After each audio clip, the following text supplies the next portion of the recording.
Recently, I've been really struggling with the urge to self sabotage. Like, I just want to fuck everything up. And it's so irritating because when it comes to self sabotage, it's not like we do this on purpose. I mean, why would we want to self sabotage on purpose? It's something that almost happens subconsciously. Like, at least for me, I can fall into a negative mindset, or I don't even want to say negative mindset. How do I want to put this? I can fall into a self-destructive mindset on accident.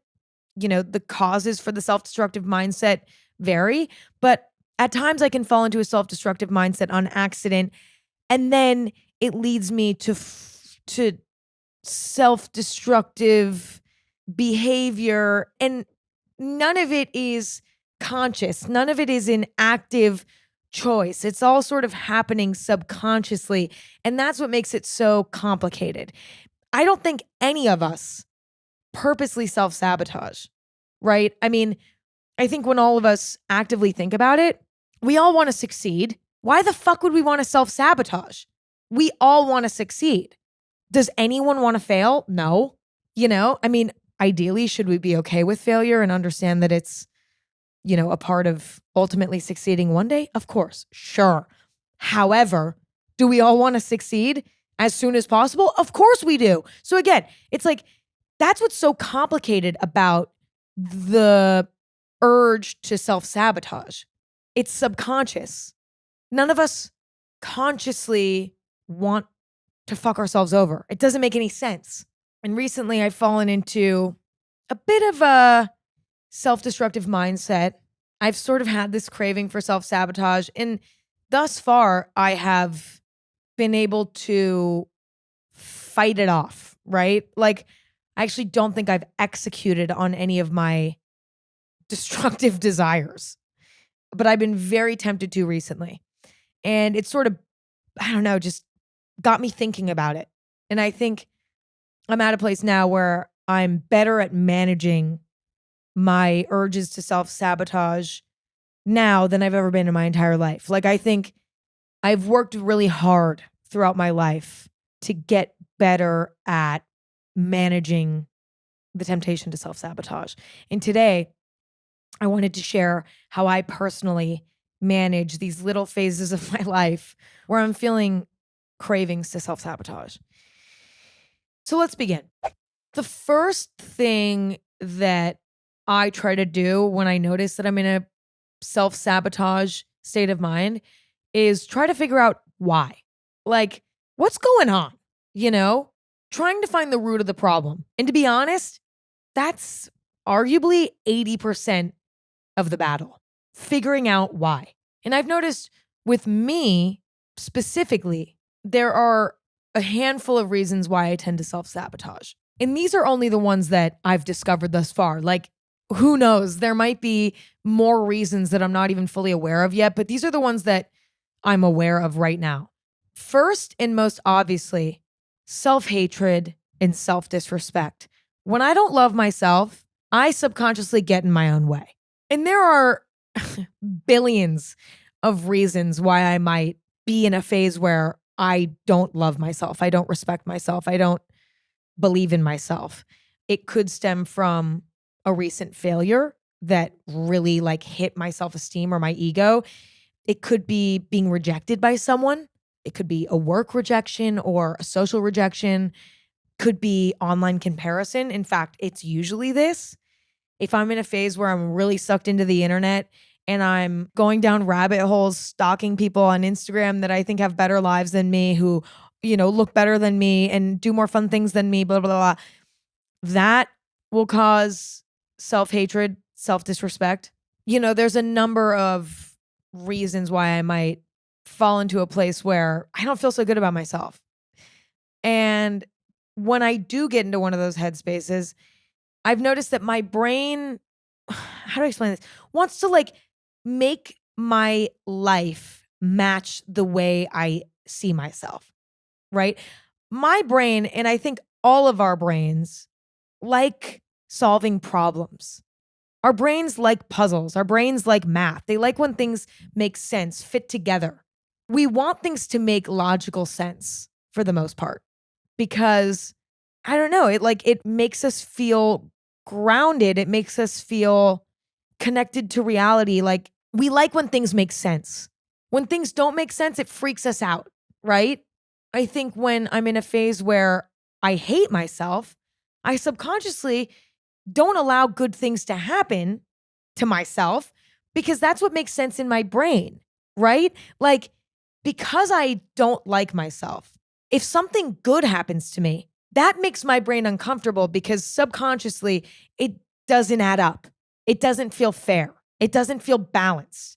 And I know that that sounds complicated, but I think that's because I'm really bad at explaining what I mean. Like, I hope that that makes sense, but I don't know if we believe that we suck, then that also means that we believe that we don't deserve good things to happen to us. Because logically, we don't want good things to happen to bad people, right? So if we believe that we're bad, then we believe that we don't deserve good things to happen to us. And subconsciously, we'll prevent good things from happening to us to keep our sense of reality stable. I mean, listen, that's something I've noticed that happens with me. But I also think there's something to be said for negative manifestation. You know, on the internet, we see all these people talking about positive manifestation, like, write in a journal every day that you will find the love of your life and you will get this job and you will get this and you will get that. And if you believe it and you speak it into existence, it will come true. The same thing happens, I believe, with negative beliefs and negative ideas. I mean, I think it's normal and natural to occasionally have a negative belief about yourself, a negative belief about the world. Like, we're not perfect human beings who see the positive in everything at all times. Like, that's completely unrealistic. But if you are in a phase where you just fucking hate yourself and it's deep and it's passionate and it goes on for a long period of time, eventually I do believe that will start to manifest into reality in a way. Like, in phases when we hate ourselves, we tend to have pessimistic perspectives on our own abilities, what we deserve, etc. And then we end up manifesting it to be true. Like, okay, so let me give examples that really show you how self-hatred leads to self-sabotage. A good example would be me wanting to quit nicotine, which is a really hard thing to do, right? No one's saying it's easy. However, it's totally something that I can do. However, when you're struggling with addiction to anything, it's very hard, I think, to quit anything without a strong sense of self-esteem, a strong sense of confidence. It's very challenging. And the reason for that is if you don't have that self-esteem, if you don't have that self-love, if you don't have that self-confidence, you'll end up self-sabotaging. That's what I've done a trillion times with trying to quit nicotine. I will try to quit nicotine and then I'll fall into a phase where I hate myself for whatever reason. And then I'll be like, why am I even trying to quit nicotine? I'm not strong enough of a person to do that. Also, like, I don't deserve health. I will convince myself that because I hate myself, I don't deserve the good that comes from quitting nicotine. It's weird. It's like, I think of nicotine addiction as a negative thing. And I think of addiction in general as a negative thing. I think we all do. And I think in a phase of self-hatred, I also see myself as a negative thing. Does that make sense? So I'm like, why should I do anything good? You know what I mean? Like, who cares? I don't love myself. I don't care about myself. I don't respect myself. Why the fuck would I quit nicotine? And then I self-sabotage and then I relapse and get addicted again. And a great example of that would be I was really like doing well on my train to quitting nicotine. And then I went through a breakup and that breakup fucked with my self-esteem. I mean, the relationship itself fucked with my self-esteem, but then the breakup made it even worse.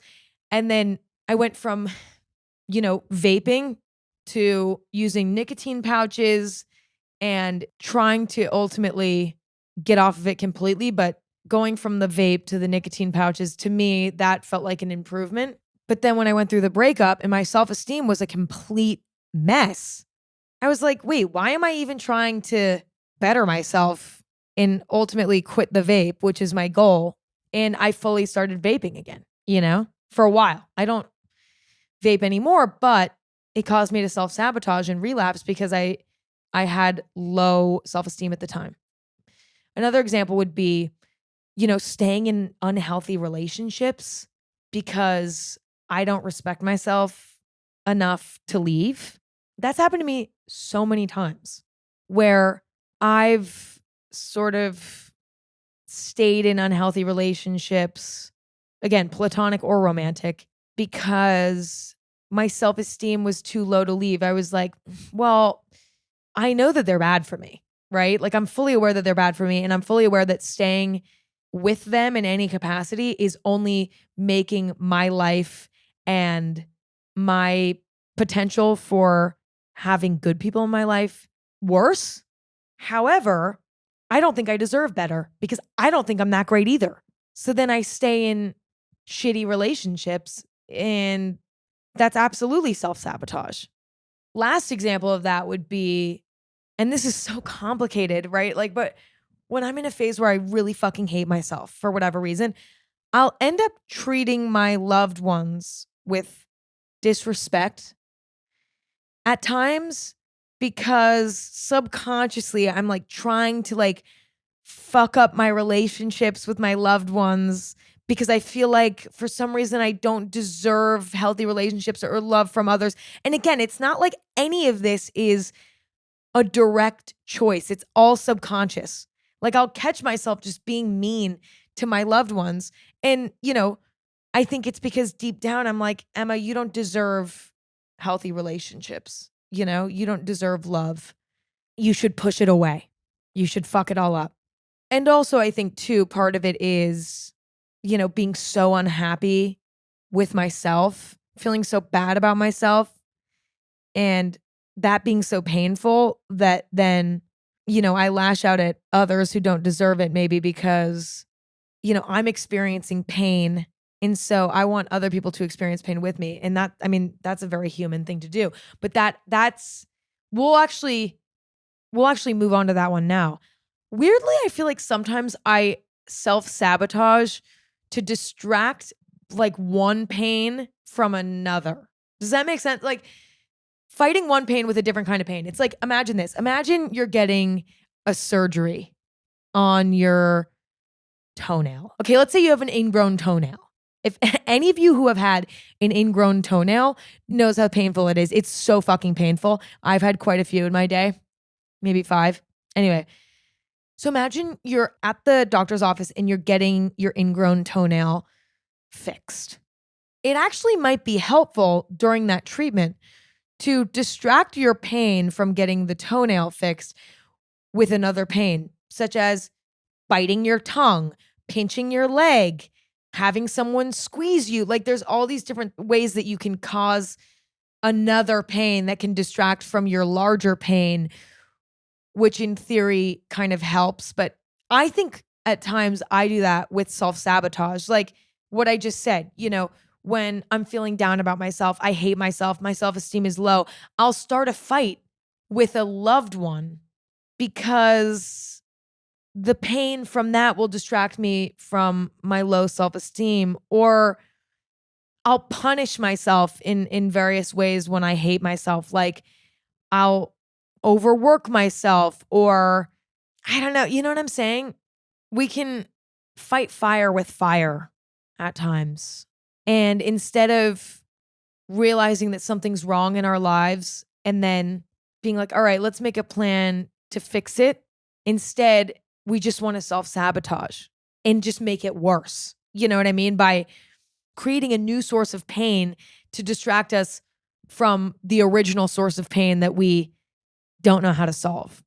And to me, that is absolutely self sabotage. I think another reason why I self sabotage is because I'm afraid of success. And I think a lot of us do this. We're afraid of things actually working out, even though that's all that we want. Like all we want is for everything to work out the way we want it to, right? But I think for those of us who are aware, hyper aware, I should say, of the complexity of things going well, the idea of success can weirdly cause self sabotage.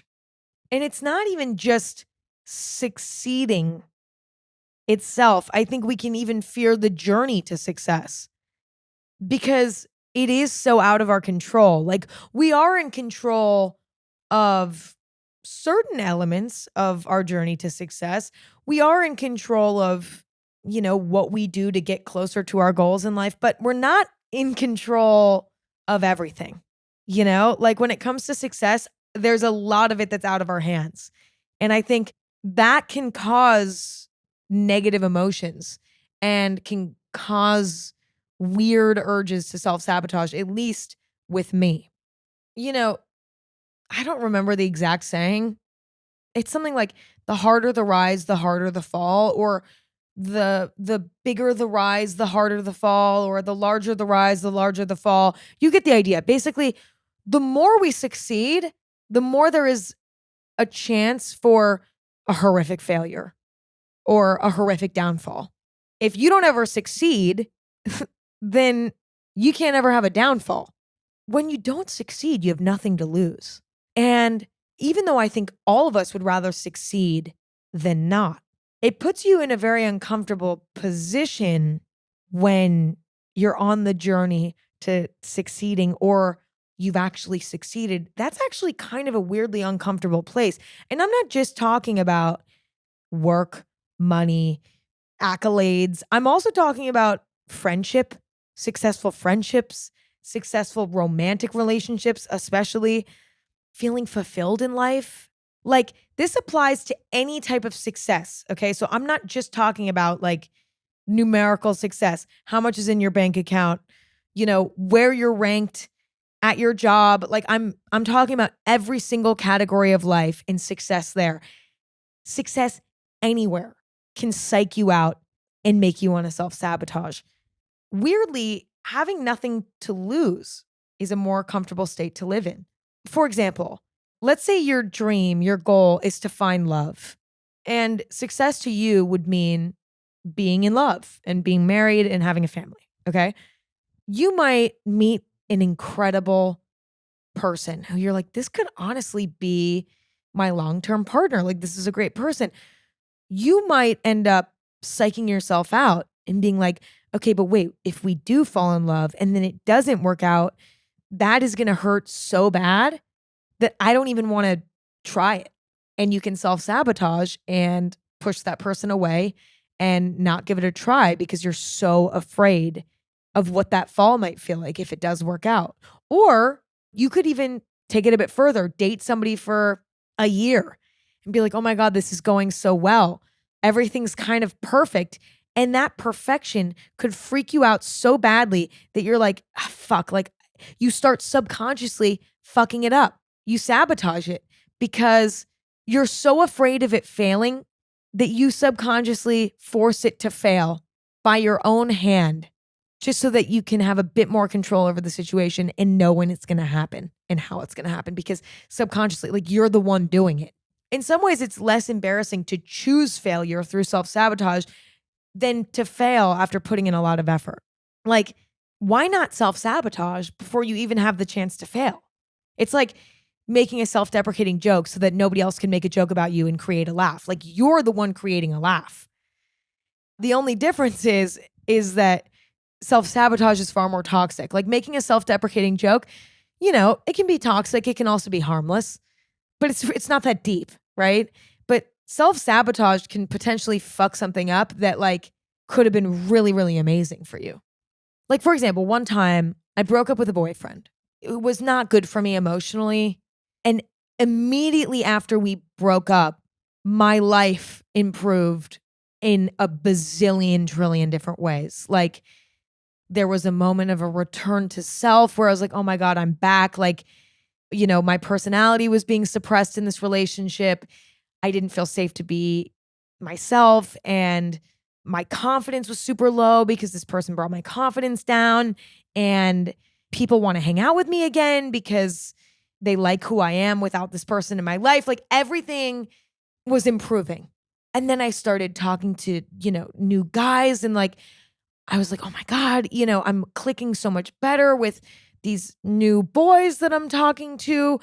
And, this is so exciting. Like, I'm having deeper conversation with these new boys than I ever had with my ex. Like, this is so much better. I'm so excited. I feel like I'm really turning over a new leaf and everything would be going great." Right.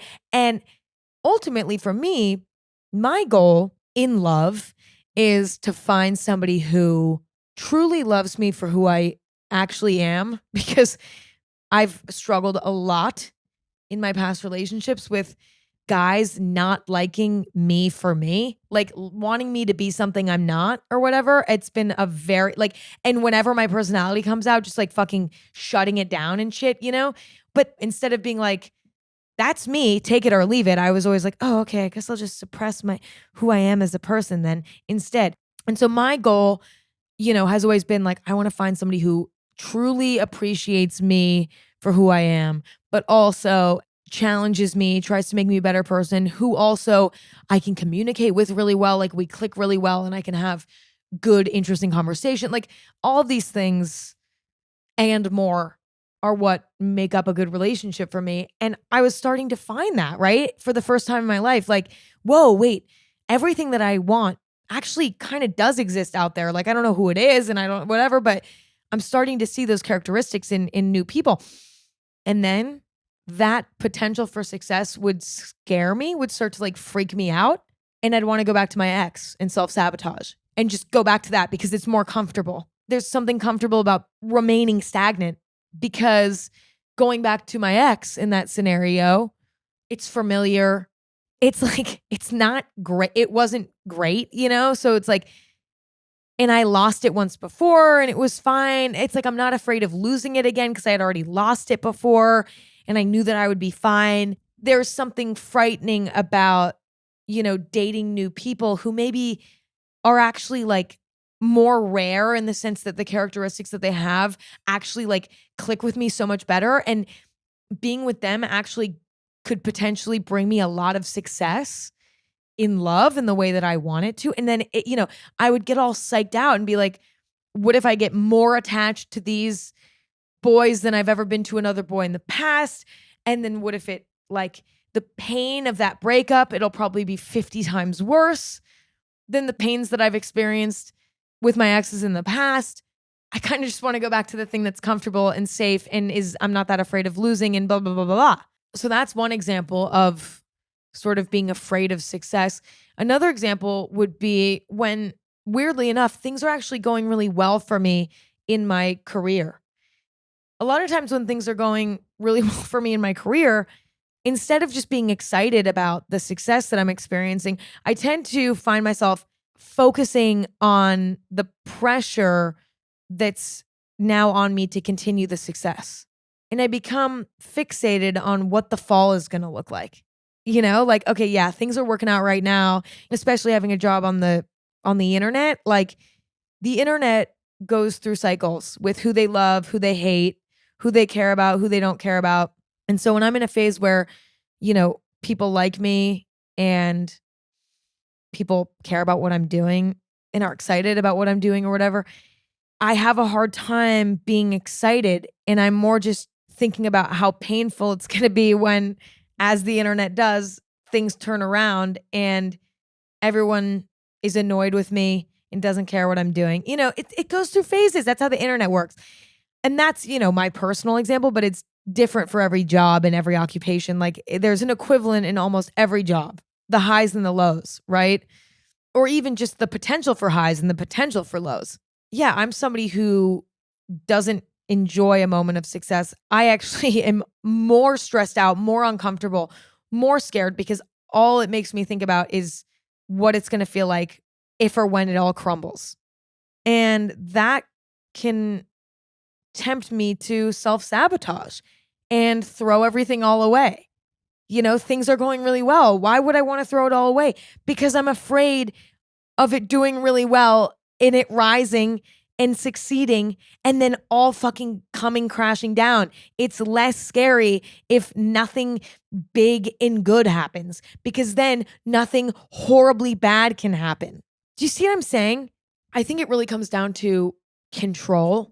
And we are not in control of how our lives unfold. I mean, we're in control of bits and pieces, but we are not in control of the bigger picture. And when it comes to success, there are so many variables that we have no control over, that the journey to success and experiencing a moment of success is exciting, but it's also a leap of faith in a lot of ways. Like, we don't know if it's going to all come crashing down. We don't know if everyone's going to turn on us. We don't know when the opportunity is going to get ripped away just when we thought it had changed our lives. Like, we don't know. And for a lot of people, myself included, that is so uncomfortable and so scary that we'd almost rather not even try to succeed. We'd almost rather stop it in its tracks than experience having it for just a moment and then having it be ripped away. Even though there's also a chance that it never gets ripped away. It's complicated. Moving on to another reason that I've noticed that I self-sabotage: weaknesses in my morality. Temptation getting the best of me, even though I know better. Our moral compass is sort of a constant work in progress. We're constantly experiencing things and trying things and failing at things and succeeding to build and evolve our moral compass. Everything that we do, every conversation that we have, everything adds to our moral compass. It teaches us what's important to us, what we believe in, what we're against, how we choose to handle various challenges in our lives. Like, it's the closest thing we have as individuals to a manual to life. It's the closest thing we have, our moral compass, right? But the truth is, it's one of the most challenging things to build, because actually, I should say it like this: it's one of the most challenging things to build well, I think, because it takes a lot of work and a lot of discipline. Like, not only is there a lot of trial and error, which is exhausting and sometimes emotionally turbulent, but also delayed gratification. Like, I would say a lot of our morals, probably some of our most important morals and values, are centered around the idea of delayed gratification. Doing the right thing now will benefit you down the line in some way. Like, for example, treating others how you'd like to be treated. That's a moral. That's a value. That might not make you money. That might not gain you power, but that will eventually create loyalty to you, a larger social circle for you to enjoy, more friends, more people who love you, who appreciate you, more people who will do favors for you down the line. Will it gain you power? Probably not. I mean, maybe a little bit, but probably not. Will it make you money? Maybe, but not as much. You know what I'm saying? Like, so anyway, my point is, like, a lot of our morals and values are based on delayed gratification. And delayed gratification is really, it's tough, because a lot of us want instant gratification, right? That's what's the easiest. Like, it's easiest to do stuff that gratifies us instantly. It's far harder to do something a bit challenging now that will reward us maybe down the line. However, I would say the most rewarding actions in life do not gratify us instantly. I feel like most things that gratify us instantly are not worth much. Do you know what I mean? Anyway, it's a lot of work to build your moral compass. And even as we constantly build it through conversation, life experience, performing an admirable act of sorts that doesn't really have payoff instantly, but does have payoff long term, and waiting to see that payoff. And then, being like, you know what, this is how I want to live my life, because even though the gratification is delayed, it's so worth it, because I have experienced what it's like to be gratified later, and it is worth so much more than anything that could have ever happened instantly. All of that, it's so much work, and yet no moral compass is perfect. There are always holes and cracks as we move through life, and we're constantly working to patch the holes and seal the cracks. And we're constantly making mistakes in order to find where the holes and the cracks are. And I would say one of the most common ways that we find the holes and the cracks in our moral compass is by self-sabotage, because we know what we should do. Like, it's something that's almost set in stone in our moral compass, right? It's almost there permanently. It's almost there, but we don't have it in us to make the more challenging but more rewarding choice. We don't have it in us to do the right thing. I think one of the best demonstrations of this is like, having a devil and an angel on your shoulder. The angel on your shoulder is your moral compass. The devil on your shoulder is, the urge to do wrong, to take the shortcuts in life, to self-sabotage, to do all things negative. And the stronger the angel on your shoulder is, the easier it is to ignore the devil on your shoulder. But every once in a while, the angel won't convince you and you'll do what the devil tells you to do. That's a metaphor that I think you can be religious or not to benefit from, But like a good example would be avoiding confrontation. Even though, in my moral compass, I know it's right to confront things, to communicate so that everyone involved can grow and so that things can be resolved and we can all, come out the other side a better person. In my personal moral compass, I really do believe in confrontation and communication and honesty and all of these things. Yet it's uncomfortable. It is painful. It's terrifying. I know it's the right thing to do because I know all of the beautiful things that can come from it.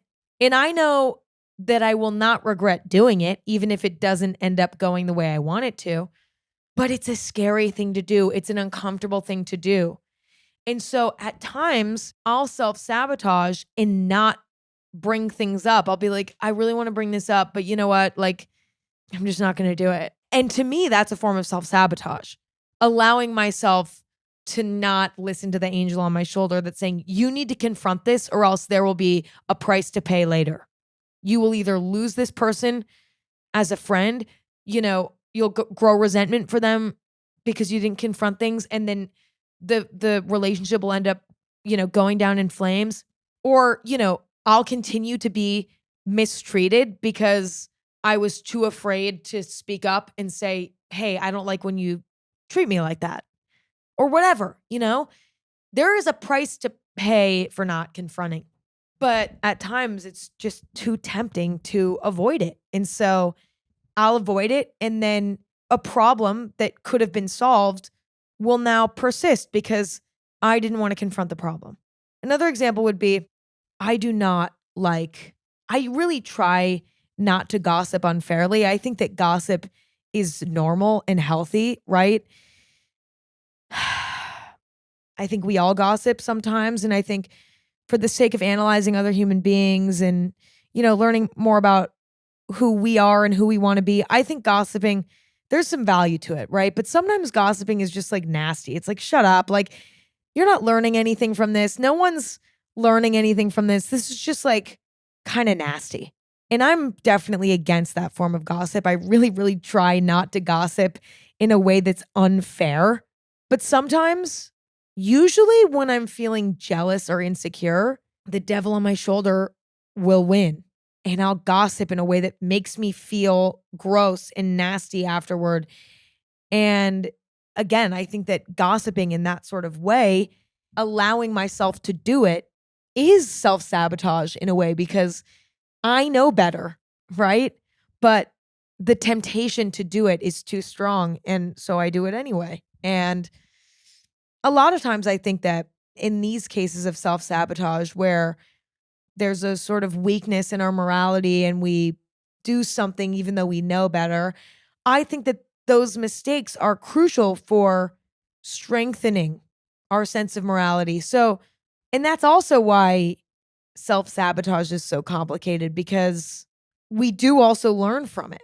Like, it's something that it's so complicated because it's like, as much as we can, we should prevent it, right? But at the same time, we need it to learn and to grow. There are instances when self-sabotage is critical for growing as a human being, and there are times when it's just plain destructive. And we'll learn from it, absolutely, but it's like, we didn't really need to do that one. And that's why it's so fucking complicated. But I think the way that I look at it is it inevitable that I'm going to self-sabotage sometimes? Yes, right? And in those instances, I will do my best to learn from it. However, as often as it can be avoided, I'm going to try to avoid it, because I actually think that you can learn from the temptation to self-sabotage as well. Like, you don't even have to fully execute on the self-sabotage to learn from it. I think a great example of that would be like, in the example of when I wanted to go back to my ex who was really bad for me, when there were all of these opportunities with new people who actually seemed to show a lot more promise, right? But I wanted to throw that all away and self-sabotage and go back to my ex because it was more comfortable and I was scared of what that success would bring. I did not go back to the ex. Did I really want to? Yes, but I knew I would regret it. And I pushed and pushed and pushed through and allowed myself to learn from the temptation to sabotage without actually sabotaging anything.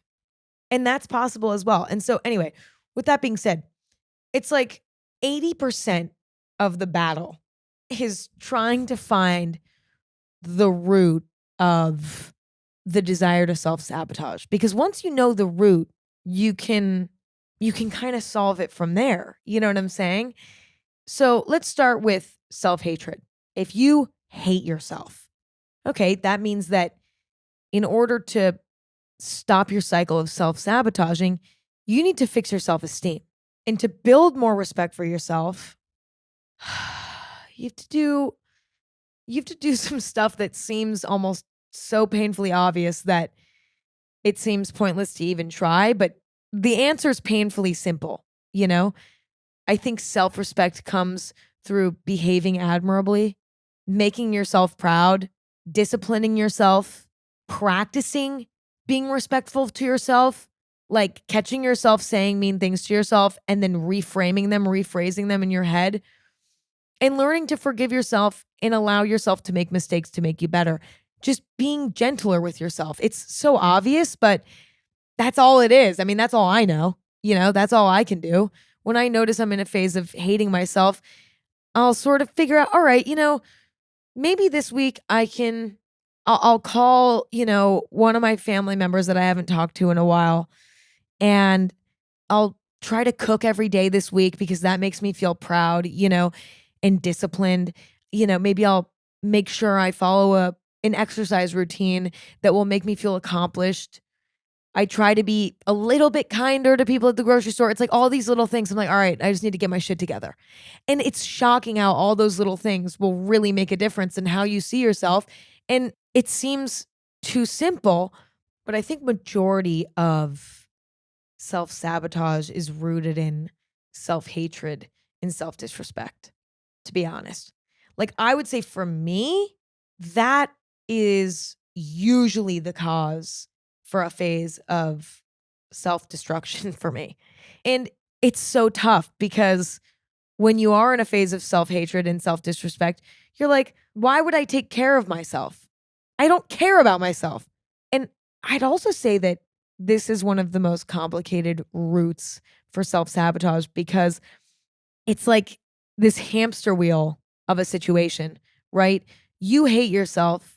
So then you self-sabotage, but then self-sabotaging makes you hate yourself more. So then you self-sabotage more. And it's sort of this hamster wheel effect. And in order to break the cycle, you have to hop off the hamster wheel and, do all the things I just mentioned, behave admirably, make yourself proud, discipline yourself, practice being respectful to yourself, learning to forgive yourself, allowing yourself to make mistakes to make you better. Like, you have to jump off and use all the strength that you have to build just a little bit of respect for yourself and experience how good that feels. And then be like, okay, you know what? Now I actually do want to take care of myself because I respect myself enough again to do that. When my reasoning for self-sabotage is that I want to distract from another pain, I think instead of allowing myself to cause other pain, I need to do the harder work, which is address the root of the pain. What is, you know what I mean? Like, what's that initial pain that I'm trying to cover up?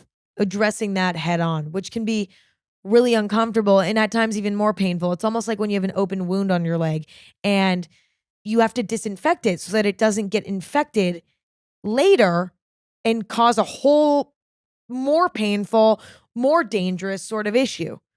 But in the moment, disinfecting that wound is incredibly painful, but it's preventing pain down the line that's 50 times worse because it was left untreated and it festered and got 50 times worse, right?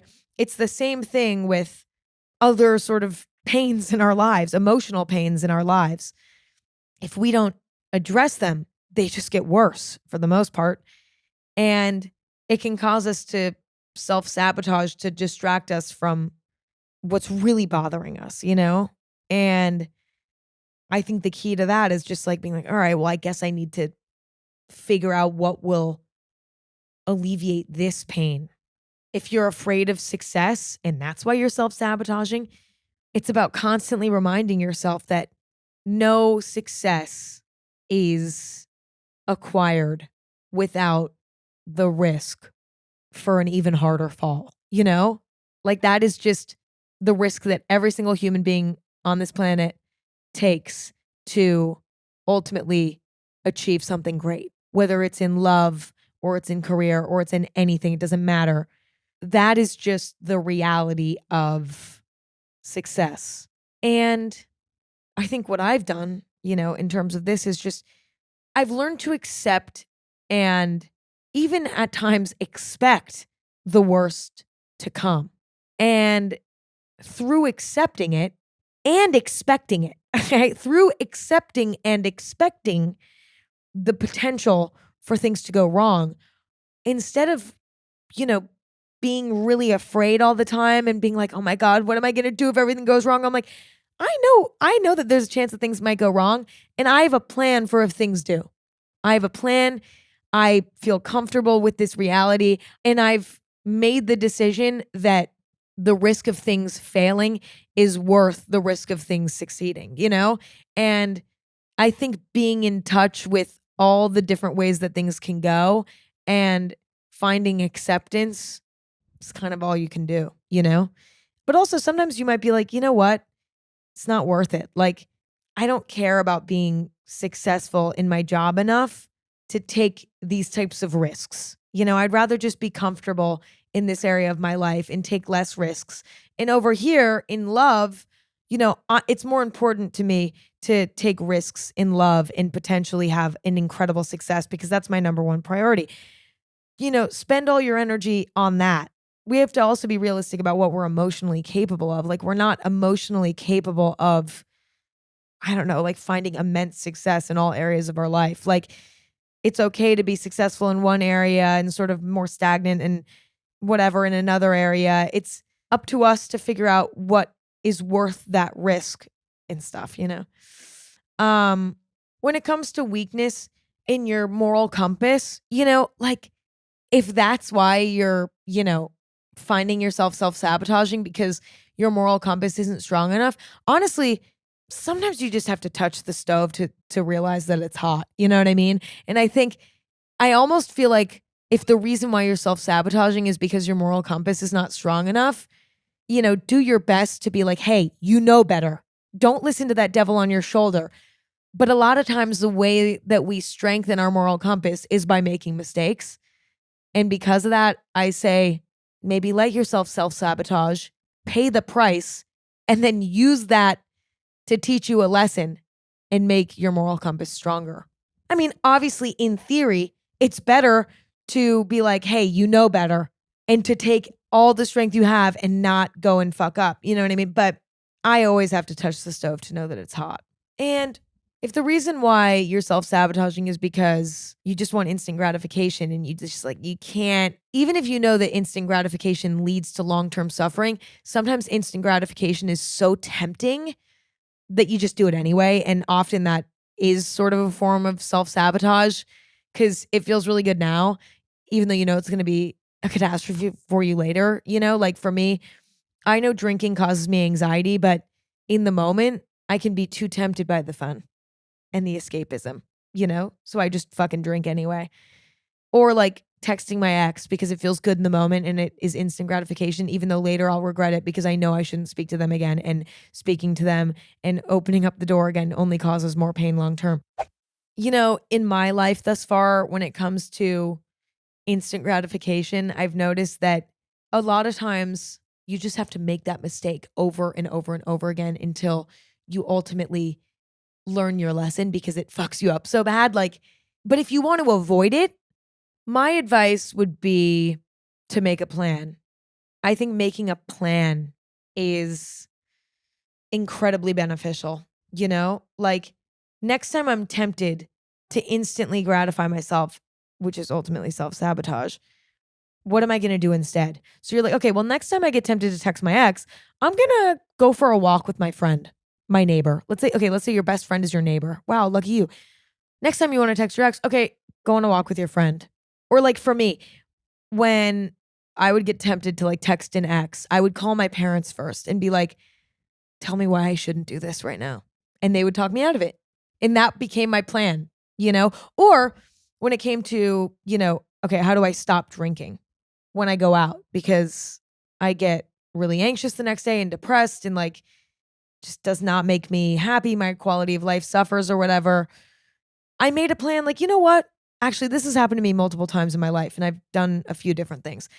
I've come to the conclusion that I'm not going to go out for a while. I've given myself drink limits, like, I'll have one drink and sip on it over the course of like the whole night. Or I'm going to make it a challenge, like a fun challenge to go out and have just as much fun without alcohol. Make a plan. Making a plan is incredibly helpful. And then I think in general, something that helps when it comes to self-sabotage is changing your lens on the world as a whole. I've noticed that when I'm feeling really pessimistic about the world, about people around me, the world itself, everything, right? My temptation to self-sabotage is much stronger. Like, why do anything good when the world sucks? Like, you know what I'm saying?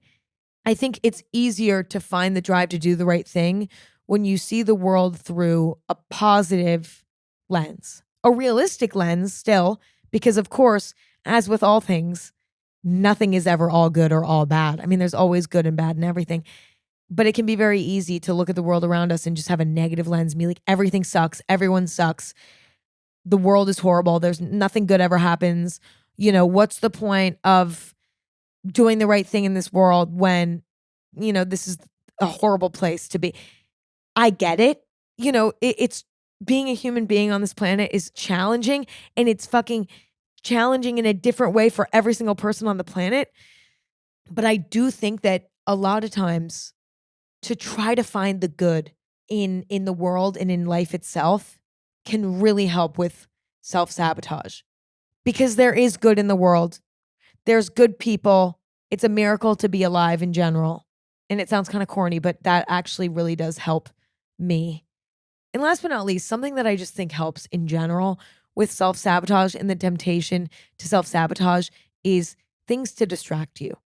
I notice that I am even more likely to self-sabotage, regardless of the root of the self-sabotage. I'm more likely to execute on it when I'm bored and I have nothing to do. And that's why I think it's so important to have certain things in your life that are routine, that keep you grounded in a way and distract you.